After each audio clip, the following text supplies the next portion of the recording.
Hi friends and welcome to our channel. So நம்ம இந்த வீடியோவில் எதை பற்றி பார்க்க போகிறோம் அப்படின்னு பார்த்தீங்கன்னா, எமாலூ பிராண்ட்லேருந்து நம்ம வந்து ஒரு கார்பன் கிளீனர் வந்து பர்ச்சேஸ் பண்ணியிருக்கோம் ஃப்ரெண்ட்ஸ். ஸோ இதை பற்றின டீட்டெயில்ஸ், ஸோ இதை பற்றின பெனிஃபிட்ஸ், ஸோ அதை எப்படி யூஸ் பண்ணணும் அப்படின்னு ஃபுல் இதுதான் இந்த வீடியோவில் பார்க்க போகிறோம் ஃப்ரெண்ட்ஸ். ஸோ வீடியோ ஸ்கிப் பண்ணால் பாருங்கள். ஓகே ஃப்ரெண்ட்ஸ், இந்த இது வந்து பார்த்திங்க அப்படின்னா எமாலூ பிராண்ட்லேருந்து வரக்கூடிய carbon cleaner friends. So price வந்து பார்த்திங்க அப்படின்னா ஒரு 163 ருபீஸ் வந்து வரும். ஸோ இது வந்து 50 ml பாட்டில் ஆக்சுவலாக. ஸோ இது வந்து பார்த்திங்கன்னா நம்ம பெட்ரோல் டேங்கில் வந்து மினிமம் 2 liters ஆஃப் பெட்ரோல் வந்து இருக்கணும் ஆக்சுவலாக. ஸோ அதோட நம்ம அதை வந்து மிக்ஸ் பண்ணுற மாதிரி இருக்கும். ஸோ அதுக்கு மேலே இருந்தாலும் ஒன்றும் ப்ராப்ளம் இல்லை, பட் மினிமம் 2 liters இருக்கணும் ஃப்ரெண்ட்ஸ். அப்புறம் தான் இந்த கார்பன் கிளீனர் வந்து பார்த்திங்கன்னா ப்ராப்பராக மிக்ஸ் ஆகும். அண்ட் இது வந்து எதுக்கு நம்ம யூஸ் பண்ணுறோம் அப்படின்னு பார்த்தீங்கன்னா, இந்த கார்பன் கிளீனர் வந்து நம்மளுடைய இன்ஜினில் ஸ்டோர் ஆகிருக்கிற கார்பன்ஸ் எல்லாமே கம்ப்ளீட்டாக ரிமூவ் பண்ணும் ஃப்ரெண்ட்ஸ்.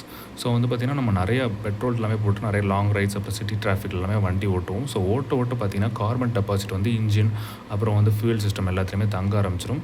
ஸோ வந்து பார்த்திங்கன்னா exhaust valve, so combustion chamber எல்லாருமே கார்பன் டெபாசிட் ஆக ஆரம்பிச்சிடும். ஸோ அது எல்லாமே கிளியர் பண்ணுறதுக்காக தான் இந்த கார்பன் கிளீனர் வந்து நம்ம வந்து பெட்ரோலோட மிக்ஸ் பண்ணுறோம் ஃப்ரெண்ட்ஸ். ஸோ இது வந்து பார்த்திங்கன்னா நம்ம வந்து யமஹாலேருந்து ஆக்சுவலாக வந்து எமாலூப்லேருந்து பார்த்திங்கன்னா 3000 கிலோமீட்டர் ஒன்ஸ் வந்து நம்ம ரெக்கமெண்ட் பண்ணுறாங்க.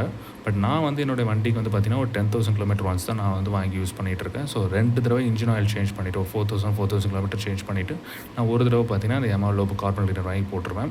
ஸோ என்னுடைய ரைடு வந்து பார்த்திங்கன்னா ரொம்ப மினிமலாக இருக்கும். ஸோ அதனால் நான் அப்படி யூஸ் பண்ணுறேன். பட் நீங்கள் நிறைய ரைட் பண்ணுவீங்க அப்படின்னா ஸோ உங்களுக்கு அது எப்படி இருக்குது அப்படிங்கிறத பார்த்துக்கோங்க.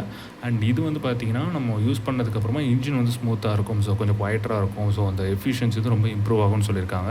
பட் நான் இதை பர்சனலாக யூஸ் பண்ண வரைக்கும் பார்த்திங்கன்னா ஃபியூல் எஃபிஷியன்சி வந்து எனக்கு கொஞ்சம் இம்ப்ரூவ் ஆன மாதிரி தான் டிஃப்ரென்ஸ் தெரிஞ்சிருக்கு. பட் இன்ஜின் சவுண்ட் வந்து பார்த்திங்கன்னா மேபி டிஃப்ரென்ஸ் தெரியலாம். ஸோ புது வண்டிகளுக்கு வந்து நீங்கள் யூஸ் பண்ணும்போது டிஃப்ரென்ஸ் தெரியலாம். பட் நான் வந்து என்னோடய வண்டி ரொம்ப பழைய வண்டி தான். ஸோ எனக்கு அந்த டிஃப்ரென்ஸுமே தெரியல. ஓகே ஃப்ரெண்ட்ஸ், இந்த வீடியோ பிடிச்சிருந்தால் லைக் பண்ணுங்கள். ஸோ இதை பற்றி நம்ம எப்படி இதை அப்ளை பண்ணுறது, ஸோ எப்படி யூஸ் பண்ணுறதுங்கிறத கம்ப்ளீட்டாக ஒரு ப்ராக்டிக்கலாக என்னோட வீடியோ நம்ம போடுறோம். ஸோ அது உங்களுக்கு ரொம்ப யூஸ்ஃபுல்லாக இருக்கும். நம்ம நெக்ஸ்ட் டைம் மீட் பண்ணுவோம் ஃப்ரெண்ட்ஸ். பாய்.